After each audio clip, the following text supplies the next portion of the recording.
Okay, so this is the 7th video of this booklet. We are on page 9. Okay, you already did the introduction to the question, so now we just need to answer the questions. Okay, so we are told that, okay, the question says calculate the value of A and hence show that. Okay, so let's calculate the value of A first. So as you can see here, the exterior angle is equal to the sum of the two interior opposite. Exterior angle of that triangle CDG. Okay, so we're going to say that 3A plus 10 degrees is equal to 20 plus 2A. Reason, exterior angle of triangle, and it's triangle CDG. Exterior angle of triangle is equal to sum of the two interior opposite angles. So we got A is equal to 10 degrees. Okay.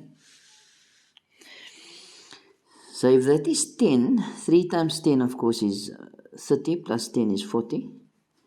And there's going to be 20. Not so.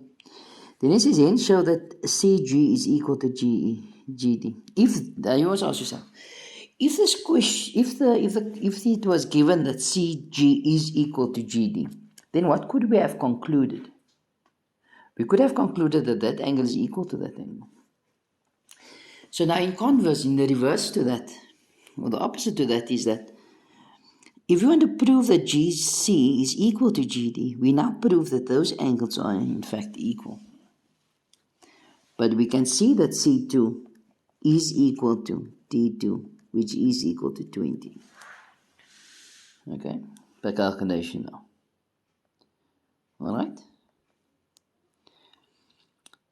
Since that is the case, we did it state obvious. Since that is the case, we can now conclude therefore CG is equal to GD. And why is that the case? Because we have sides opposite equal angles. We have sides opposite equal angles here. Okay. Then in number 2, let's change the color, that's number 1. In number 2, the question says, calculate with reason the value of B, C, and D. Calculate with reason. So let's go with B first. So of course that is 90 degrees. So B plus 20 is equal to 90 degrees. Why? Because it's given that that's 90, or perpendicular. So you say C1 is equal to 90 minus 20, which is 70 degrees. And we said that it's given that ABC is perpendicular to CG. That was given.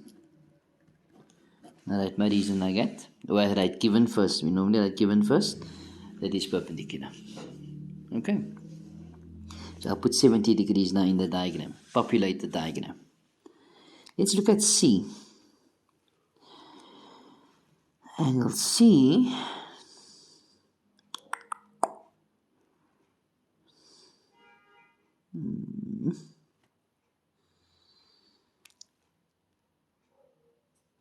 C is the same as this angle here. Yeah. C is the same as E1. E1 is the same as B1. Angles opposite equal sides. And B1 is the same as this angle here. Okay, I'm just looking if there's an easier way.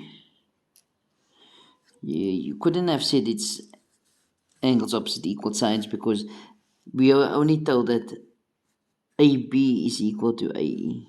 If it was AC is equal to AD, yes, then I could have concluded that was 70.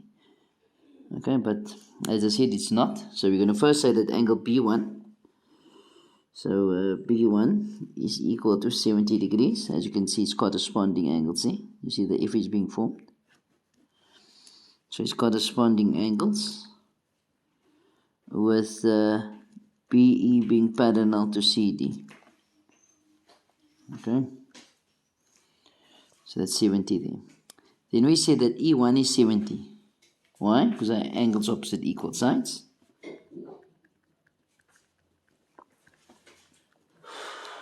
Angles opposite equal sides. Okay.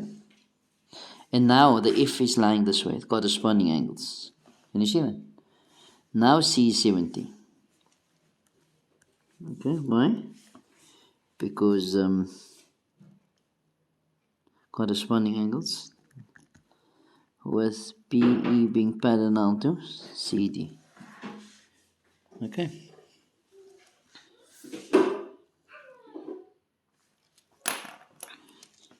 So let's look at number 3. Oh no, I just did the C. So I got A, I got B,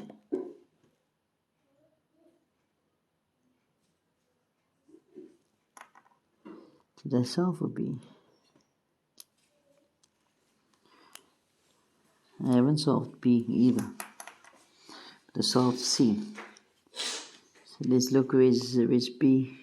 Wanting to find B. Oh, C1 is 70, which is B. Okay, I overlooked that. So it would make more sense now why they did it at this level like that. Because I thought for a while that was a bit far-fetched to get you from that point to C. It is not impossible to ask you that question, but it is a higher order thinking question there, how you needed to move from that point to that. However, by calculating B first, it made life so much easier now by the looks of it. So if that is equal to that, then B is already, so it leads you on to calculating C1. Okay, but that's that. So we got B, we got C. Let's look at D now. If we're looking at D, where's D? D is there. So for D, we can go with sum of triangles in that triangle. Okay. So we're going to say D plus 70 plus 70 is equal to 180. Why is it 180 degrees? Because it's sum of triangles, and it's triangle ABE. Sum of triangles, triangle ABE. So then D is equal to 180 minus 140, which is 40 degrees. Okay. So there we got A, B, C, D calculated at this point. Now, number 3. Let's going to do number 3, yeah? Just to keep we don't have enough space at the bottom. It says calculate the value of E1 and plus E3, the sum of E1 and E3.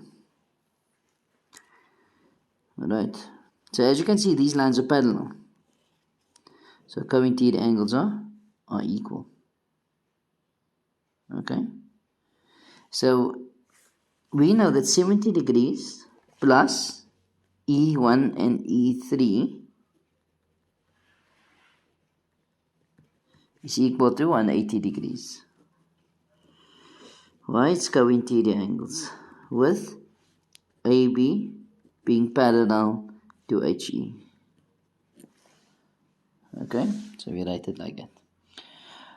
But the question you should be asking yourself is, why didn't I say it's 70 for E1 and say 70 degrees plus 70 plus E3 is going to be 180? Why does it say E1?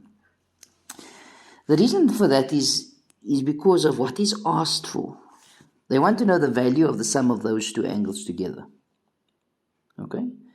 If I had done it that way, I would have gotten a value for E1, E3. Okay? Then, I must then say 70 plus, I think it is 40, which is 110 degrees, is equal to the sum of the two angles. Or you can do it as I'm doing it here. So this I'm going to keep together. So the sum of E1 plus E3 is equal to 180 minus 70, which is 110 degrees. Okay. But as I explained, there's more than one way of calculating number 3. Let's go to D.